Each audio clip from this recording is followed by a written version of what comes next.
Hello everyone, welcome to KV teachers guild. बच्चों, अभी हम स्टार्ट करेंगे 8th क्लास इंग्लिश की फर्स्ट यूनिट का चैप्टर नंबर 1, जिसका नाम है the wit that won hearts. Wit मतलब स्मार्टनेस, इंटेलिजेंस, होशियारी जिसे आप कह सकते हैं। वन यानी कि जीतना, हार्ट्स दिल, तो वो बुद्धिमानी, वो होशियारी जिसने दिलों को जीता। ये चैप्टर है आपका। तो चलिए देखते हैं कि कौन है वो विटी पर्सन, बुद्धिमान व्यक्ति जिसने सबके दिलों को जीत लिया। स्टार्ट करते हैं। Let us do these activities before we read. Chapter को पढ़ने से पहले हम कुछ एक्टिविटीज करेंगे। First is select qualities of a person. उस एक पर्सन की क्वालिटीज को सेलेक्ट करिए। हु यूजेज विट, जो अपनी विट को, बुद्धिमानी को यूज करता हो। In the box given below, box में ये क्वालिटीज आपको गिवन है। कौन सी क्वालिटीज एक विटी पर्सन की हो सकती है? तो चलिए वन बाय वन एक बार क्वालिटीज को देखते हैं। First is wise. वाइज मतलब बुद्धिमान, जो समझदारी से काम लेता हो। सीरियस, जो मजाक ना करे, हमेशा सीरियस मूड में रहे। क्लेवर मतलब चालाक, जो तेज दिमाग वाला हो। पावरफुल ताकतवर, जिसके पास बहुत शक्तियां हो। ह्यूमरस मजाकिया, जो लोगों को हंसा सके। स्टबर्न जिद्दी, जो अपनी बात पर अड़ा रहे। करेजियस बहादुर, जो किसी से भी ना डरता हो। ऑब्जर्वेंट, जो सभी चीज़ों को ध्यान से देखता हो, ऑब्जर्व करता हो, समझता हो। चार्मिंग, जिसका बिहेवियर सभी को बहुत अच्छा लगे। क्रिएटिव, जो नए नए आइडियाज़ डेवलप करता हो। पंक्चुअल, जो समय का पाबंद हो, सभी काम समय पर करता हो। कॉन्फिडेंट, जिसे खुद पर भरोसा हो। एनर्जेटिक, जिसमें बहुत जोश हो। तो अब बताइए एक विटी पर्सन की क्या क्वालिटीज़ हो सकती हैं। एक जो विटी पर्सन होगा वो वाइज होगा, बुद्धिमान होगा, सीरियस नहीं होगा, क्लेवर चालाक भी होगा, पावरफुल भले ही ना हो, ह्यूमरस मजाकिया भी होगा, स्टबर्न जिद्दी तो बिल्कुल नहीं होगा, करेजियस हिम्मत वाला भी होना चाहिए, ऑब्जर्वेंट होगा, सभी चीज़ों को ऑब्जर्व करेगा, चार्मिंग भी होगा, जो विटी पर्सन होता है अपने आप ही उसका चार्म जो लोग है, लोगों को वो अट्रैक्ट करता है। क्रिएटिव भी होगा, अपनी बुद्धिमानी को यूज़ करके न्यू आइडियाज़ को डेवलप करेगा। पंक्चुअल, ठीक है। कॉन्फिडेंट होगा, कॉन्फिडेंस होगा उसको, जो डिसीजन, जो बातें हैं उसकी उनके ऊपर। Energetic, okay. तो ये कुछ चीज़ें ज़रूर होनी चाहिए एक विटी पर्सन में। वो वाइज होना चाहिए, क्लेवर, ह्यूमरस भी आप छोड़ सकते हैं, करेजियस भी छोड़ सकते हैं। ऑब्जर्वेंट तो ज़रूर होना चाहिए, चीज़ों को ऑब्जर्व करे। देन चार्मिंग अपने आप आ जाता है उसके बिहेवियर में। क्रिएटिव और कॉन्फिडेंट होना चाहिए, okay. Next is now work in pairs. दो बच्चे साथ में काम करेंगे। Answer the riddles that are given below. नीचे कुछ रिडल्स, पहेलियाँ गिवन है, उनके आंसर्स आपको करने हैं। फिर अपने आंसर्स को आप शेयर करेंगे अपने क्लासमेट्स और टीचर के साथ। First is I can be a friend और अ फो। मैं आपका दोस्त या दुश्मन दोनों हो सकता हूँ। Depending on how you use me, depend करता है कि आप मुझे कैसे यूज़ करते हैं। I can bring both joy and pain. मैं आपके लिए जॉय खुशियाँ भी ला सकता हूँ, पेन दुख भी ला सकता हूँ। वॉट एम आई, मैं बताइए कौन हूँ। ये हैं वर्ड्स, हमारे जो वर्ड्स हैं। आप जैसे अपने शब्दों को यूज़ करेंगे उसी के अकॉर्डिंग वो शब्द आपके फ्रेंड्स या दुश्मन भी हो सकते हैं, दुश्मन भी आपको बना सकते हैं। Next is what is always in front of you but can't be seen. क्या हमेशा आपके आगे, आपके सामने होता है लेकिन आप उसे देख नहीं सकते। ये है आपका फ्यूचर। हमेशा आपके आगे, आपके सामने आने वाला होता है बट आप उसको देख नहीं सकते। Next is I can be measured. आप मुझे मेजर कर सकते हो, नाप सकते हो। But I can not be touched, लेकिन मुझे टच नहीं किया जा सकता। आई कैन बी स्पेंट, आप मुझे खर्च कर सकते हैं। But I can not be saved, लेकिन मुझे सेव नहीं कर सकते, बचा कर नहीं रख सकते। वॉट एम आई, मैं कौन हूँ? मैं हूँ टाइम। टाइम को आप मेजर कर सकते हैं, कितना टाइम हुआ है वो बता सकते हैं, लेकिन उसको टच नहीं कर सकते। टाइम स्पेंड कर सकते हैं लेकिन टाइम को सेव नहीं कर सकते, okay. Time. Next is what has to be shared before you can keep it. क्या चीज़ है जो आपको रखने से पहले शेयर करनी होती है। आपने शेयर की तो वो अब आपके पास नहीं रहेगी। ये है अ सीक्रेट, एक secret you have to share before you keep it, okay. Next, now discuss in pairs. फिर से दो बच्चे साथ में होंगे, डिस्कस करेंगे। What are the qualities like humour and wit why are the qualities like humor and wit important in a person? एक person का जो ह्यूमर है, दूसरों को हंसाने की क्षमता है, या उसका जो विट है, बुद्धिमानी है, होशियारी है, ये क्वालिटीज़ एक पर्सन में क्यों ज़रूरी है? क्योंकि यही है एक पर्सन को फ्रेंडली बनाती है। एक पर्सन जो ह्यूमरस होगा, सबको हंसाएगा, वो आसानी से सबका दोस्त बन जाएगा। फिर जो विट बुद्धिमान होगा, उससे वो पर्सन स्मार्ट बनेगा। ह्यूमर दूसरों को आपका दोस्त बनाता है, और जो विट है वो हेल्प करता है to solve problems quickly. Okay, तो आंसर आप लिख सकते हैं that such qualities like humour and wit are important in a person because they make a person friendly and smart. Okay, humour makes others happy and wit helps to solve problems quickly. चलिए answer इनका proper देख लेते हैं क्योंकि space नहीं है। So these qualities are important because they make a person friendly and smart. Humor makes others happy. Wit helps to solve problems quickly. Second question is, why do you think kings and queens prefer to have witty people among their courtiers? जो king और queens होते हैं वो अपने court में, उनके जो दरबारी होते हैं उनमें विटी पीपल, होशियार समझदार जो लोग होते हैं, उनको क्यों रखना पसंद करते हैं? सो ऐसा इसलिए है because witty people give good ideas. Kings और क्वींस को अच्छे आइडियाज़ वो देते हैं। मेक एवरीवन लाफ, मूड को लाइट करते हैं, सभी को हंसाते हैं। And help solve problems with clever thinking, उनकी जो क्लेवर थिंकिंग है उससे प्रॉब्लम्स को ईजिली सॉल्व कर देते हैं। प्रॉब्लम सॉल्व करने में भी किंग क्वीन की हेल्प करते हैं। Next is, if you were asked to solve a disagreement between two people, दो लोगों के बीच में डिसएग्रीमेंट है, अग्री नहीं कर रहे हैं, एक दूसरे से झगड़ा कर रहे हैं, आपको उसे सॉल्व करने के लिए कहा जाता है what approach would you take, तो आप कौन सी अप्रोच लेंगे? I would listen to both people, मैं दोनों लोगों की बातें सुनूंगा। स्टे काम, शांत रहूंगा। And help them understand each other, दोनों को हेल्प करूंगा एक दूसरे को समझने में। I would try to make them agree peacefully, मैं बहुत पीसफुली, शांति से कोशिश करूंगा एक दूसरे के साथ वो अग्री करे इस बात के लिए। Next is, have you ever been in a situation where a small misunderstanding led to a big problem? क्या कभी आप ऐसी सिचुएशन में रहे हैं जहाँ पर एक छोटी सी मिसअंडरस्टैंडिंग की वजह से बहुत बड़ी प्रॉब्लम हो गई हो? And how was it resolve, फिर कैसे वो रिजॉल्व हुई, कैसे ठीक हुई? तो इसमें कोई भी इंसिडेंट आप बता सकते हैं। Yes, once I fought with my friend over a small thing. Generally हम अपने दोस्तों से लड़ लेते हैं छोटी बातों के लिए, तो कैसे फिर आपने उसको रिजॉल्व किया? लेटर वी टॉक्ड, हमने बात की, एंड सेड सॉरी, सॉरी बोला, then we became friends again, और फिर से हम दोस्त बन गए। ओके, इस तरह से इनके हम आंसर लिखेंगे। अब इसी के साथ चैप्टर स्टार्ट होता है, लेट अस रीड।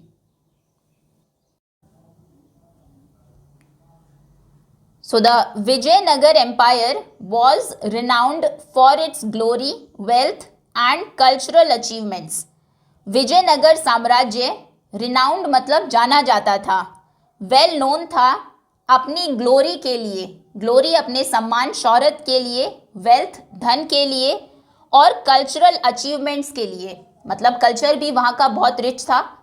कल्चर एक जगह का बनता है वहाँ के म्यूजिक से, डांस से, लिटरेचर से, आर्किटेक्चर से। सो among it's many illustrious rulers, illustrious मतलब रिस्पेक्टेड एंड फेमस, वहाँ के जो कुछ बहुत फेमस, जाने माने, रिस्पेक्टेड, एडमायर्ड रूलर्स थे, उन्हीं में से एक थे किंग कृष्णदेव राय, जिन्होंने रूल किया 1509 से लेकर 1529 सीई। अभी सीई में कॉमन एरा में ही हैं हम। Stood out as a wise and powerful monarch, monarch मतलब होता है किंग, राजा, रूलर, तो वो एक बुद्धिमान और ताकतवर राजा के रूप में जाने जाते थे।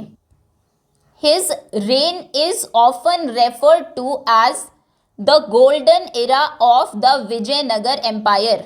रेन मतलब होता है शासन काल, जब तक उन्होंने रूल किया, वो एक किंग का रेन होता है, तो उनका जो शासन काल था उसे कहा जाता था, अक्सर उसे कहते थे, it was referred to as golden era of Vijayanagara empire, कि विजयनगर साम्राज्य का वो गोल्डन एरा मतलब स्वर्ण युग था। उस टाइम पर विजयनगर एम्पायर सबसे ज़्यादा ग्लोरियस, वेल्दी, और कल्चर के मामले में भी रिचनेस बहुत ज़्यादा थी वहाँ पर। A time when art, literature and architecture flourished, flourish मतलब फले फूले। उनके टाइम पर आर्ट मतलब जैसे drawing, painting, dancing, singing, literature जो राइटिंग से रिलेटेड वर्क था, पोएम्स लिखना, स्टोरीज, प्लेस, और आर्किटेक्चर जो प्लेसेस बने, बिल्डिंग्स बनी, डिजाइन्स थे हाउसेस के, वो उनके टाइम पर बहुत अच्छे थे, बहुत फ्लरिश किया। आर्किटेक्चर, आर्ट और लिटरेचर के मामले में उनके रेन में विजयनगर एम्पायर ने, और उनके शासन काल को विजयनगर एम्पायर का गोल्डन इरा कहते हैं। A great patron of learning, patron मतलब सपोर्टर, वो लर्निंग को बहुत सपोर्ट करते थे। Krishnadeva Raya was not only an eminent warrior, eminent मतलब फेमस, वो बहुत जाने माने वॉरियर तो थे ही, but also a gifted poet, उसी के साथ साथ एक गिफ्टेड मतलब जिसमें कोई नेचुरली कोई टैलेंट होता है, ऐसे एक पोएट, एक कवि भी थे। वो सिर्फ एक जाने माने वॉरियर ही नहीं बल्कि एक गिफ्टेड कवि भी थे। His works such as the epic Amuktamalyada, epic हम बोलते हैं एक बहुत लंबी स्टोरी या पोएम जो होती है, हिंदी में महाकाव्य कहते हैं, जैसे कि रामायण एक बहुत फेमस इंडियन एपिक है, तो ऐसे ही उन्होंने भी एक महाकाव्य एपिक लिखा, Amuktamalyada, and the Sanskrit drama Jambavati Parinayam are acclaimed even today, acclaimed मतलब तारीफ करना, आज भी लोग उनके काम, जैसे कि एक महाकाव्य उन्होंने लिखा अमुक्त माल्यदा और संस्कृत ड्रामा जामवंती परिणयम, उनकी आज भी लोग तारीफ करते हैं। ओके, तो विजयनगर एम्पायर बहुत जाना जाता था अपनी ग्लोरी, वेल्थ और कल्चरल अचीवमेंट्स के लिए। बहुत सारे रिस्पेक्टेड फेमस रूलर्स, राजा तो वहाँ पर हुए ही, उन्हीं में से एक थे किंग कृष्णदेव राय, जिन्होंने 1509 से 1529 तक रूल किया। वो बहुत वाइज और पावरफुल मोनार्क थे।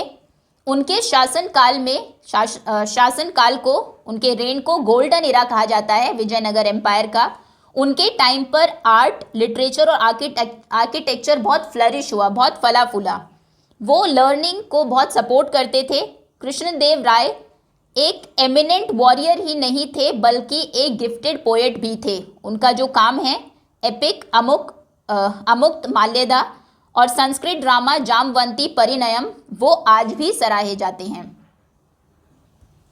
कृष्णदेव राय's कोर्ट, कृष्णदेव राय का जो दरबार था, was home to 8 celebrated poets, 8 बहुत फेमस पोएट्स, कवि वहाँ पर रहते थे उनके कोर्ट में।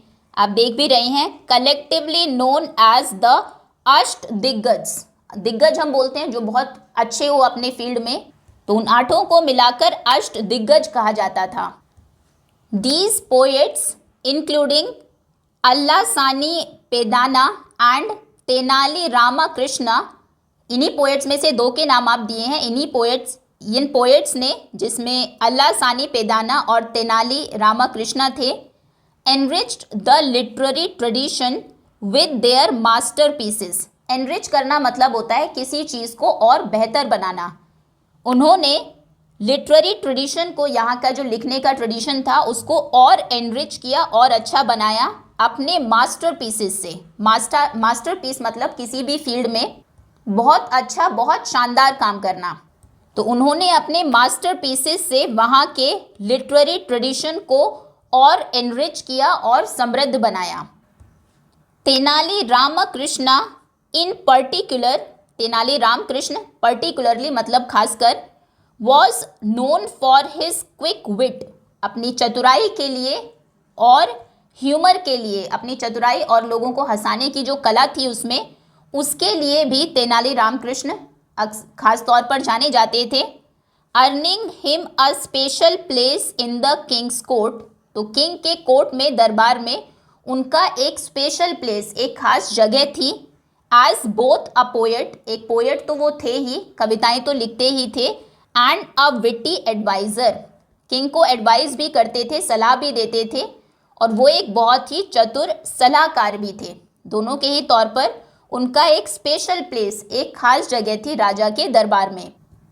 हिज क्लेवर सोल्यूशंस, जो उनके चतुराई भरे सोल्यूशंस होते थे, सलाह होती थी, टू सीमिंगली इनसरमाउंटेबल प्रॉब्लम्स। इनसरमाउंटेबल मतलब होता है अनडिफीटेबल, जिनको हराया ना जा सके, जो सीमिंगली मतलब प्रॉब्लम्स जो ऐसी लगती थी कि इनका तो कोई सोल्यूशन ही नहीं है, ऐसी प्रॉब्लम्स को भी के भी वो क्लेवर सॉल्यूशंस देते थे। Made him a beloved figure in the empire's history. Insurmountable दिखने वाले प्रॉब्लम्स के भी जो क्लेवर सॉल्यूशंस वो देते थे, उसकी वजह से वो साम्राज्य के इतिहास में बहुत बिलवड, प्यार किए जाने वाले एक प्रिय व्यक्ति बन गए, मतलब सभी उनको बहुत पसंद करते थे। Even the wisest rulers face moments of disharmony. Disharmony मतलब होता है अनबन हो जाना, थोड़ा झगड़ा या फिर मन मुटाव हो जाना।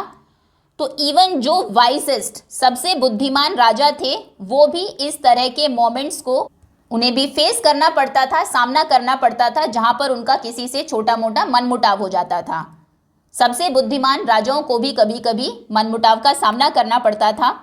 And at once such time, और ऐसे ही एक समय में, the king had a quarrel with his queen थिरुमलाम्बल।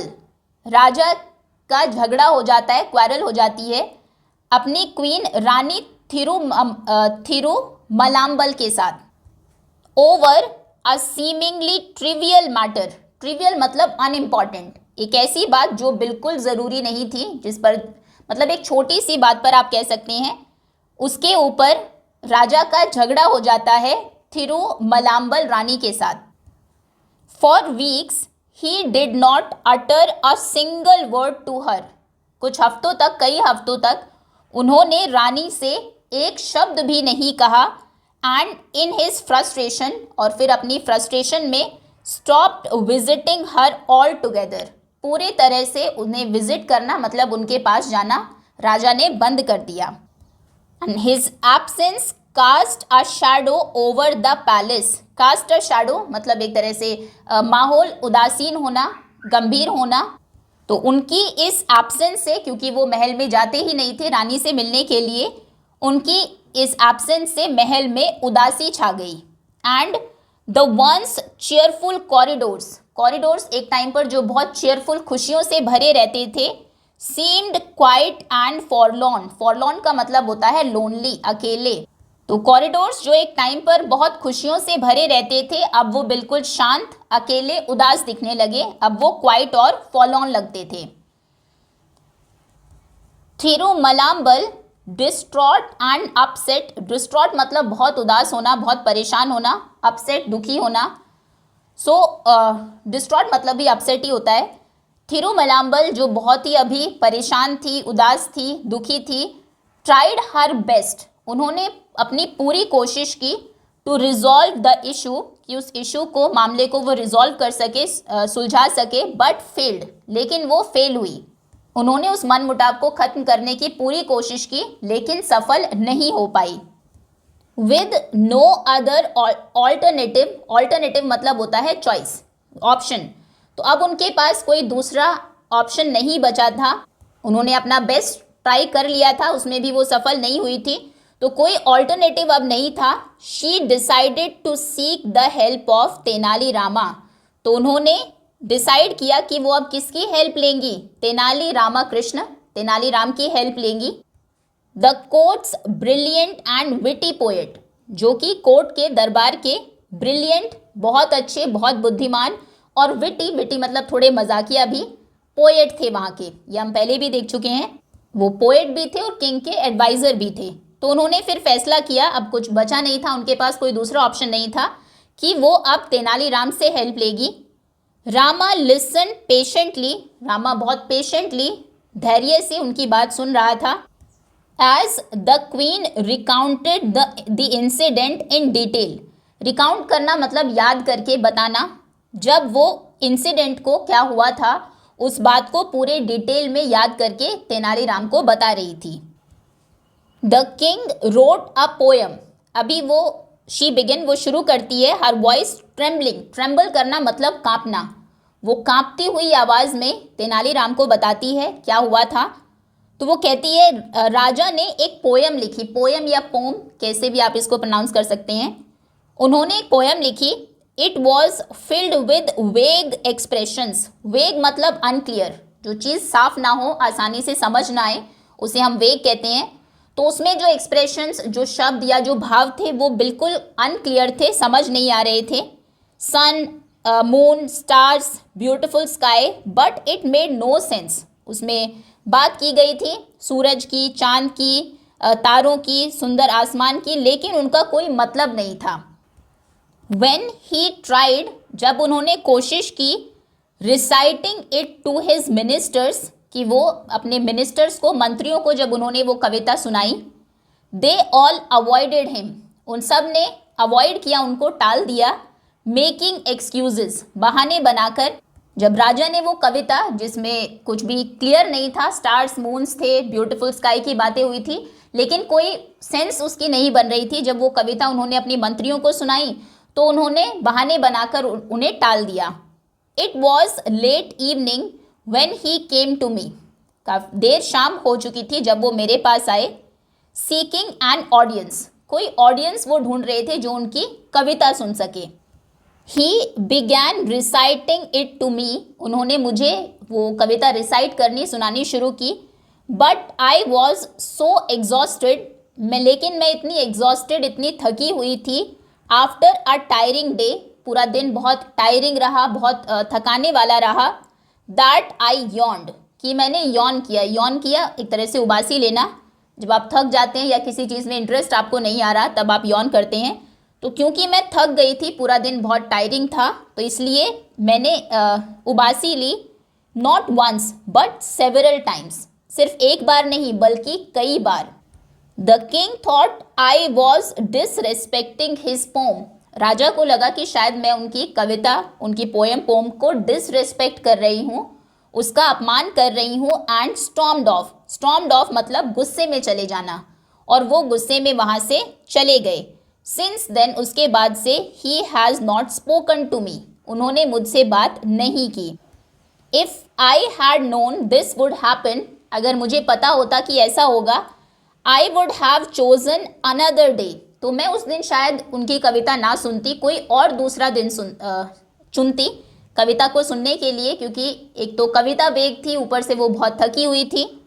तो अगर मुझे पता होता कि ऐसा हो जाएगा तो शायद मैं कोई दूसरा दिन चुनती। Help me please Rama, Rama please मेरी हेल्प करो, मेरी मदद करो। Only you can help the king understand, सिर्फ आप ही राजा को समझा सकते हो। रामा नॉडेड थॉटफुली, थॉटफुली कुछ सोचते हुए रामा ने नॉड किया, गर्दन से अपना सिर हिलाया। इफ़ यू लाइक, अगर आप चाहें, I will try my best to resolve this matter, मैं अपनी पूरी कोशिश करूँगा, अपना बेस्ट ट्राई करूँगा इस मैटर को रिजॉल्व करने के लिए, इस समस्या को सुलझाने के लिए, योर हाइनेस महारानी जी। But this needs a well planned approach, लेकिन इसके लिए हम जो अप्रोच लगाएंगे वो वेल प्लान्ड, पहले से बहुत अच्छे से प्लान्ड होनी चाहिए।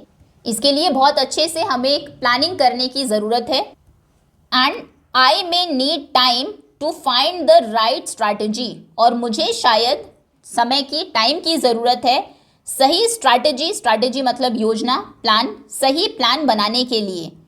The queen who had placed her last hope in Rama, queen क्योंकि सब कुछ अपना ट्राई कर चुकी थी, तो रामा उनकी लास्ट होप, आखिरी उम्मीद थे। अग्रीड, उन्होंने अग्री किया, रामा की बात से वो सहमत हो गई। And thanked him profusely, profusely मतलब बहुत ज़्यादा, इन लार्ज अमाउंट्स, बहुत ज़्यादा उन्होंने बहुत धन्यवाद दिया रामा को, क्योंकि वो तैयार हो गए क्वीन की हेल्प करने के लिए। द नेक्स्ट मॉर्निंग, अगली सुबह, द रॉयल कोर्ट, शाही दरबार वॉज बस्टलिंग, बस्टलिंग मतलब बिजी, वो बहुत बिजी था विद एक्टिविटी, बहुत सारी एक्टिविटीज़ रॉयल कोर्ट में हो रही थी। मिनिस्टर्स, स्कॉलर्स एंड कोर्टियर्स, मंत्री वहाँ पर थे, विद्वान थे, कोर्टियर्स दरबारी थे। दे फिल्ड द कोर्ट रूम, उनसे कोर्ट रूम, दरबार पूरा भरा हुआ था।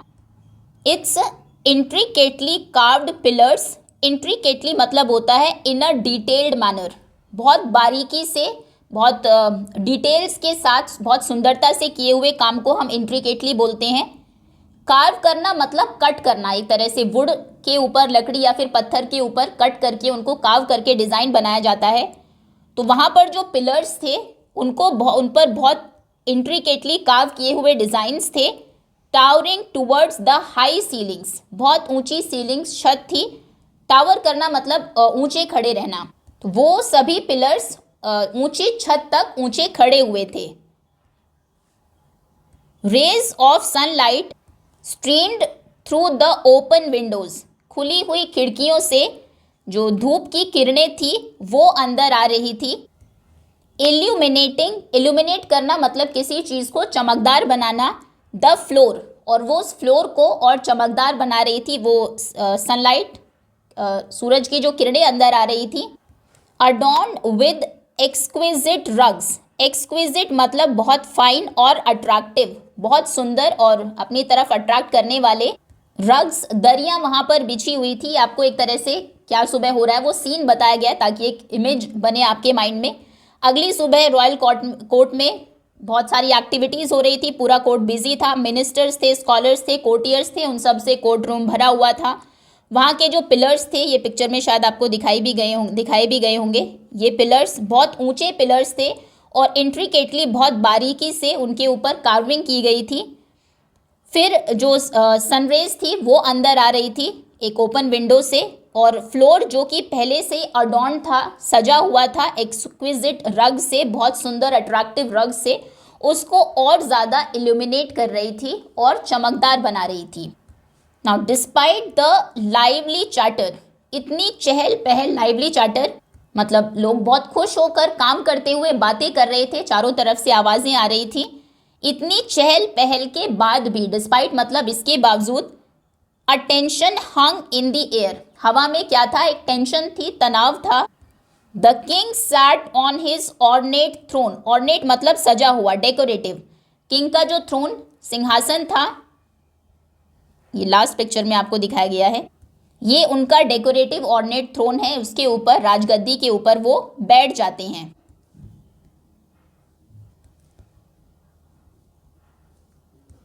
हिज एक्सप्रेशन स्टर्न, स्टर्न मतलब बहुत सीरियस, गंभीर।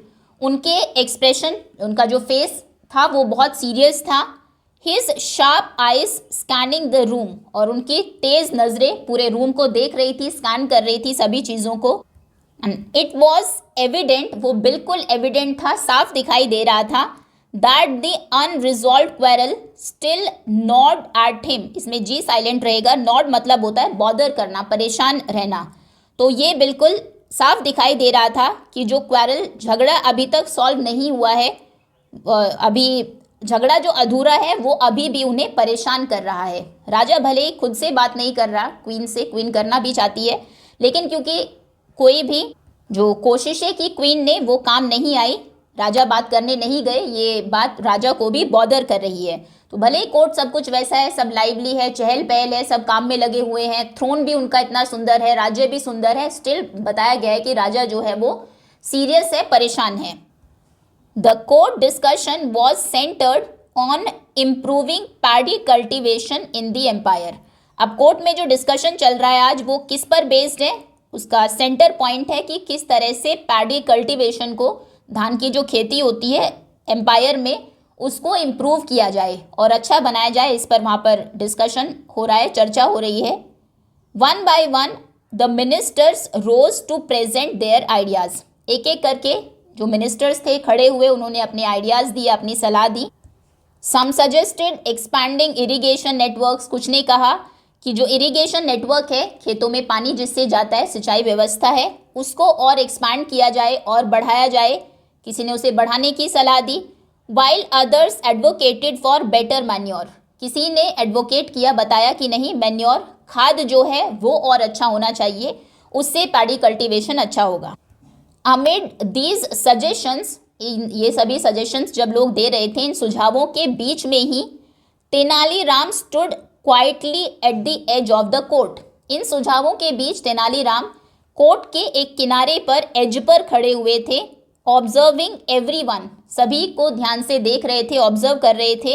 विद एन अम्यूज्ड स्माइल, और एक अम्यूज्ड, एक हल्की सी मुस्कान उनके चेहरे पर थी। वो सभी को देख रहे हैं, सब राजा को सलाह दे रहे हैं। Finally the king called upon Rama, आखिरकार राजा ने रामा को बुलाया। The chatter in the court died down as all eyes turn to him, जो भी चार्टर बातचीत वहाँ पर चल रही थी दरबार में, वो एकदम रुक जाती है क्योंकि सभी की आंखें टर्न होती है, घूम जाती है, मतलब सभी की निगाहें किस पर टिकी है अभी? रामा पर। Rama approached the throne, Rama राजगद्दी की तरफ आता है। Carrying a plateful of paddy seeds, और उसके हाथ में क्या है? एक प्लेट है जिसमें पैडी सीड्स हैं, जो चावल है उसके बीज है। बाउइंग लो ही बिगैन, झुककर वो शुरू करता है, कहना शुरू करता है, your majesty, Maharaj, I bring you a revolutionary type of paddy seeds, मैं आपके लिए एक रिवॉल्यूशनरी, मतलब जो रिवॉल्यूशनरी क्रांतिकारी को हम बोलते हैं, मतलब कि कोई ऐसा जो कि एक बहुत बड़ा और नया चेंज लेकर आए, बदलाव लेकर आए, उसे रिवॉल्यूशनरी कहेंगे। तो मैं एक क्रांतिकारी तरह का पैडी सीड्स लेकर आया हूँ आपके लिए। इफ़ दीज आर सोन, अगर आप इन्हें सो करेंगे, अगर इन्हें उगाया जाएगा, the yield will be 3 times greater than the current results. Yield का मतलब यहाँ पर है हार्वेस्ट, मतलब जो फसल होगी कटने के बाद वो 3 times ग्रेटर, 3 गुना ज़्यादा होगी करंट रिजल्ट से। अभी जो रिजल्ट आ रहा है उससे 3 गुना ज़्यादा फसल होगी अगर आप इन पैडी सीड्स को ग्रो करेंगे। A murmur swept through the room, murmur मतलब धीमी आवाज़ में बात करना, फुसफुसाना। पूरे उस कोर्ट रूम में धीमे धीमे बातें होने लगी, लोग आपस में फुसफुसाकर बात करने लगे।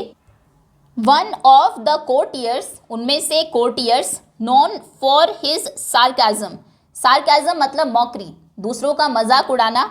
तो उनमें से एक दरबारी थे जो अपने दूसरों का मजाक उड़ाने के लिए जाने जाते थे, अपने सार्काज़म के लिए जाने जाते थे। Whispered just loud enough to be heard, उन्होंने विस्पर किया, हालांकि फुसफुसाया ही, लेकिन वो इतना लाउड था कि सुना जा सकता था। तो उन्होंने ऐसी आवाज़ में कहा, फुसफुसाकर ज़ोर से कहा, I wonder if these are magic seeds, मुझे तो लगता है कि ये कोई मैजिक सीड्स है, कोई जादुई बीज है। Next he will claim they grow without water, अब आगे जो हमारे तेनालीराम जी है ये क्लेम करेंगे, कहेंगे कि ये तो बिना पानी के भी उग सकते हैं, मतलब उनका मजाक वो उड़ाने लगे। अनदर मटर्ड, फिर दूसरे ने भी धीमी आवाज़ में कहा, मटर्ड, मरमर, और यहाँ पर एक और जो वर्ड आया है विस्पर्ड, इन तीनों का मतलब होता है धीमे बोलना। तो फिर किसी दूसरे ने कहा, perhaps he found them on the moon, शायद ये उन्हें तेनालीराम जी को मून पर, चांद पर मिले होंगे। Sniggers rippled through the court, sniggers मतलब सप्रेस्ड लाफ्टर, मतलब धीमे से हंसना, बिल्कुल खुलकर ना हंसना। ऐसी एक धीमी हंसी की लहर चारों तरफ कोर्ट में फैल गई, लोग बातें कर रहे हैं, उनका मजाक उड़ा रहे हैं कि लगता है ये कोई जादुई बीज है, ये अब ये कहेंगे कि ये तो बिना पानी के उगते हैं। दूसरा कहता है कि हाँ शायद उनको ये चांद पर मिले होंगे। ये सुनकर सब हंसने लगते हैं। द किंग फ्राउंड, फ्राउन करना हम बोलते हैं गुस्से में, कई बार जब आपकी आईब्रोज थोड़ा पास में आ जाती है, ये एक्सप्रेशन आप बनाकर भी देख सकते हैं, उसे फ्राउन करना कहते हैं, भौहें चढ़ाना हिंदी में। तो किंग ने फ्राउन किया। अनइम्प्रेस्ड, वो बिल्कुल भी ये बात सुनकर इम्प्रेस नहीं हुए। दैट साउंड्स अबसर्ड, अबसर्ड मतलब इलॉजिकल, कोई बेवकूफ़ी भरी बिना मतलब की बात है ये तो। ही मटर्ड, उन्होंने धीरे से कहा कि ये तो बिल्कुल इलॉजिकल है, अबसर्ड है। Such cultivation would need special soil, manure and pest and insect repellents, अगर ऐसा कल्टीवेशन, ऐसी खेती आपको करनी है कि 3 गुना फसल आपके पास आए, उसमें बीज नहीं, उसके लिए ज़रूरत किस चीज़ की होगी? स्पेशल सॉइल चाहिए होगी, मैन्योर खाद चाहिए होगा, पेस्ट जो कीड़ों को मारने वाली दवाई है, इंसेक्ट को दूर भगाने वाली दवाइयाँ हैं, ऐसी चीज़ें चाहिए होंगी अगर हमें 3 गुना फसल उगानी है। If by chance something were to go wrong our farmers would suffer, अगर बाई चांस कुछ गलत हुआ तो हमारे फार्मर सफ़र करेंगे, उनको परेशानी होगी। रामा स्माइल्ड अनफेज्ड, अनफेज्ड मतलब नॉट वरीड, रामा स्माइल करता है जैसे कि बहुत बातें उसके बारे में हो रही है, मजाक उड़ा रहे हैं, राजा को भी आइडिया पसंद नहीं आया, इंप्रेस नहीं हुए, लेकिन फिर भी वो अनफेज्ड है, बिल्कुल चिंता उनको नहीं है। वो कहते हैं स्माइल करते हुए, you may that may be true, ये बात भी सही हो सकती है your majesty, Maharaj, but the real issue lies not with the seeds themselves, लेकिन जो रियल इशू है, असली बात है, वो इन बीजों में नहीं है, but with the person who shows them, असली बात तो उस पर्सन, उस व्यक्ति में है जो इन बीजों को उगाएगा। A hush fell over the court, पूरे कोर्ट में हश मतलब शांति, सन्नाटा, सब चुप हो गए, सन्नाटा छा गया। As Rama's words hung in the air, hung in the air मतलब रामा ने जो कहा सभी उसके बारे में सोचने लगे। रामा की बात सुनकर सभी चुप हो गए, कोर्ट में सन्नाटा छा गया और सब उनकी बातों के बारे में सोचने लगे। The king's eyebrows furrowed, furrowed मतलब होता है wrinkled, उनकी जो आईब्रोज थी वो सिकुड़ गई और वो कहते हैं what is wrong with the person who shows the seeds, जो इनको उगाने वाला है उसमें क्या कमी है। स्पीक क्लियरली रामा, ही रोड, उन्होंने जोर से कहा कि साफ साफ बोलो रामा, बात क्या है। Rama glanced around the court, Rama ने कोर्ट में चारों तरफ देखा। His sharp gaze meeting the sceptical eyes of the courtiers, sceptical मतलब डाउटफुल, कोर्टियर्स की जो आंखें थी स्केप्टिकल, डाउटफुल थी, डाउट था उनको रामा पर कि वो झूठ बोल रहे हैं, ऐसे कोई जादुई बीज होते ही नहीं हैं। तो रामा की जो शार्प गेज थी, जो उनकी तीखी नज़रें थी, वो सारे कोर्टियर्स की स्केप्टिकल आइज से मिलती है, सबको वो देखते हैं और फिर कहते हैं if one were to sow seeds without proper care no one would reap a good harvest, अगर कोई भी इन बीजों को उगाएगा बिना प्रॉपर केयर के, बिना ध्यान के, तो कोई भी किसी को भी अच्छी फसल नहीं मिलेगी। ही सेड, वो कहते हैं, पॉजिंग फॉर इफेक्ट, थोड़ी देर के लिए रुकते हैं। And what if the person had a habit of yawning while sowing, और अगर जो पर्सन उन्हें बीजों को बो रहा है, सो करते टाइम वो यॉन करे, उसमें हैबिट ऑफ यॉर्निंग हो, उबासी लेने की आदत हो। Wouldn't the seed scatter unevenly, तो क्या जो बीज है वो इधर उधर अनइवनली नहीं बिखरेंगे। तो उसने क्या कहा कि अगर कोई भी बीज बिना ध्यान से बोएगा तो अच्छी फसल नहीं होगी, और अगर व्यक्ति बीज बोते टाइम उबासी लेता है तो क्या बीज इधर उधर नहीं बिखर जाएंगे। The court erupted into laughter, erupted मतलब अचानक से, एक बार जैसे वोल्केनो इरप्ट होता है, फूट पड़ना, तो एकदम से सभी जो लोग थे ये सुनते ही जोर जोर से हंसने लगे। The earlier sarcasm replaced by genuine amusement, पहले जो एक सार्काज्म था, मजाक वो उड़ा रहे थे, वो अब किस में बदल गया, जेन्युइन अम्यूजमेंट में, जेन्युइनली अब वो सच में खुश हो गए। वो स्टार्टिंग का सार्काज्म, मजाक उड़ाना, अब एक सच्ची हंसी में बदल गया। इवन द किंग, यहाँ तक कि राजा भी, कॉट ऑफ गार्ड, कॉट मतलब पकड़े जाना, off guard, caught off guard का मतलब होता है बिना तैयारी के पकड़े जाना, कोई काम अचानक ही हो जाना। साइड, वो लंबी सांस लेते हैं। एंड इंस्टिंक्टिवली यॉन्ड, इंस्टिंक्टिवली मतलब कोई ऐसा काम जो आप नेचुरली करते हैं बिना सोचे, जैसे ब्लिंक करते हैं आइज को, यॉन करते हैं, तो वैसे ही बिना सोचे, बिना इस बारे में नेचुरली अपने आप ही वो क्या करते हैं, यॉन करते हैं, उबासी लेते हैं राजा भी।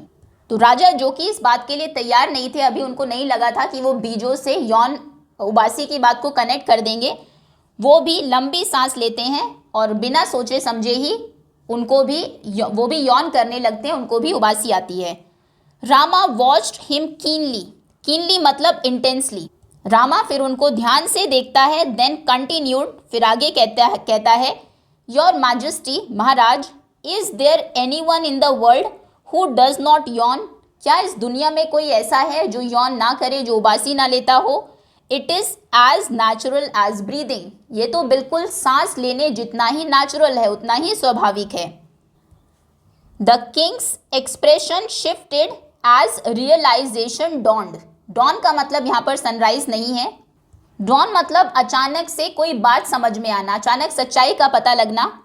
तो राजा के भी जो एक्सप्रेशन थे, स्टार्टिंग में हमने देखा फ्राउन वो थे, फिर आईब्रोज को भी वो थोड़ा सिकोड़ कर बोलते हैं, गुस्से में थे, वो उनके एक्सप्रेशन शिफ्ट हो जाते हैं, बदल जाते हैं, जैसे उन्हें सच्चाई का पता लगता है, जैसे ही उन्हें सच्चाई समझ में आती है।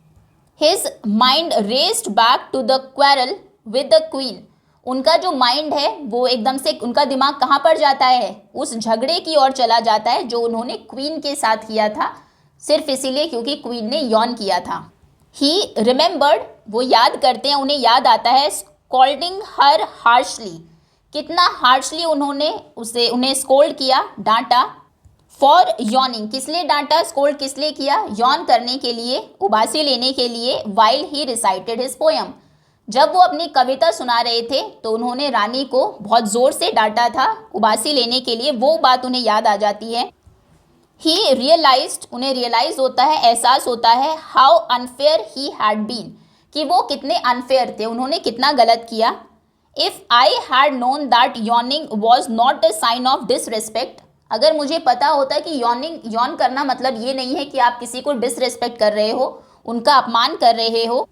I wouldn't have taken her gesture so personally, gesture मतलब होता है हैंड की या हेड की कोई भी movement to express an idea or a meaning. तो उनका जो एक यॉन करने वाला एक थोड़ा सा जेस्चर था, मैं उसको इतना पर्सनली नहीं लेता। अगर मुझे पता होता कि यॉन करना तो नेचुरल है, सभी यॉन करते हैं, यॉन करने का मतलब ये नहीं कि आप किसी को डिसरिस्पेक्ट कर रहे हैं। वो सोचते हैं रिग्रेट फिलिंग हिज हार्ट, और उनका जो दिल है वो अभी रिग्रेट कर रहे थे, उनका दिल पछतावे से भर जाता है। That evening the king approached the queen with a soften expression, फिर उसी शाम को राजा जाते हैं क्वीन के पास, उनके जो एक्सप्रेशन थे, जो चेहरा था उनका बहुत शांत, बहुत कोमल था। वो कहते हैं Thirumalambal, he began, his voice was gentle, शुरू करते हैं, बहुत उनकी वॉइस, आवाज़ बहुत जेंटल, बहुत सॉफ्ट थी, बहुत धीरे से वो कहते हैं थिरुमलाम, अपनी पत्नी को, अपनी रानी को कहते हैं Thirumalambal, I have been foolish, मैं बिल्कुल बेवकूफ़ था। I see how I overreacted, अब मैं देख पा रहा हूँ कि मैंने कितना ओवर रिएक्ट किया। ओवर रिएक्ट करना मतलब बहुत ज़्यादा, ज़रूरत से ज़्यादा किसी छोटी सी बात पर गुस्सा करना या दुखी होना, ज़रूरत से ज़्यादा एक्सप्रेस करना। तो मैंने बहुत ओवर रिएक्ट किया, छोटी सी बात पर बहुत ज़्यादा गुस्सा किया। I let my pride blind me, मेरा जो प्राइड, अहंकार था, उसने मुझे अंधा कर दिया। मुझे लगा कि मैं राजा हूँ, भले ही मैं कैसा भी लिख रहा हूँ, सामने वाले को इंटरेस्ट ही आना चाहिए, वो यॉन भी नहीं कर सकता। तो मेरे अहंकार ने मुझे अंधा कर दिया। वो फिर सॉरी बोलते हैं, I am so sorry. The queen who had longed for this moment, long मतलब बहुत लंबे टाइम से, जब आप किसी चीज़ को चाहते हैं, तो रानी जो कि बहुत लंबे टाइम से इस पल के इंतज़ार में थी, स्माइल्ड एंड रिप्लाइड, वो स्माइल करती है, मुस्कुराती है और कहती है, इफ़ यू लाइक, अगर आप चाहे, we can leave this quarrel behind us, हम इस झगड़े को पीछे छोड़ सकते हैं। I would very much like to listen to your poem, मैं आपकी जो कविता है सुनना बहुत पसंद करूँगी। Rama who had orchestrated this settlement, orchestrated मतलब होता है अरेंज्ड, रामा जिसने कि ये इस पूरी सेटलमेंट को ऑर्केस्ट्रेट किया था, प्लान बनाकर इसे सॉल्व किया था। ही फेल्ट विक्टोरियस, विक्टोरियस मतलब जब आप जीतते हैं, विक्टोरियस होते हैं, विजय प्राप्त करते हैं, तो वो अपने आप को विजयी महसूस कर रहा था, कि फाइनली जो उसने सोचा, जो प्लान किया, वो काम आया, वैसा ही हुआ। The king and queen later presented him with valuable gifts for his service, king और क्वीन ने बाद में उसे बहुत वैल्यूएबल, बहुत कीमती गिफ्ट्स दिए उसकी सर्विस के लिए, उसके काम के लिए। The royal couples bond was restored, जो शाही कपल था, राजा और रानी, उनका रिश्ता फिर से रिस्टोर हो गया, फिर से मजबूत हो गया। And the palace brimmed once again with joy and laughter, brimmed मतलब ओवरफ्लोड, पूरी तरह से भर जाना, और फिर से जो महल था एक बार फिर से हंसी और खुशी से भर गया। ओके, दैट्स ऑल स्टूडेंट्स, इसी के साथ चैप्टर ओवर होता है। होपफुली अच्छे से आपको समझ में आ गया होगा। क्वेश्चन आंसर्स हम कवर करेंगे नेक्स्ट वीडियो में। Thank you so much.